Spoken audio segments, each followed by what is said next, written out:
तिकडे खालच्या ह्याच्यात टाकूया काय? टाकायचा फोडून टाकता तो. हा हे घमेल टाकले मी फोडून टाकतात आवडेल संध्याकाळी. तर फोडतो मी. चल दे, जा तू दूध काढ माझ्याकडे दे.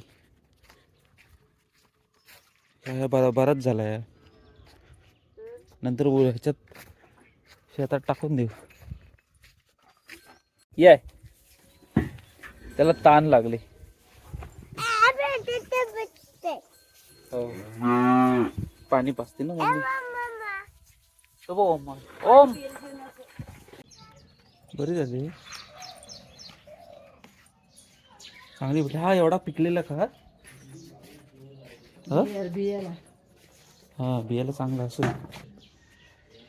बी काढता फुलं चांगली भेटली.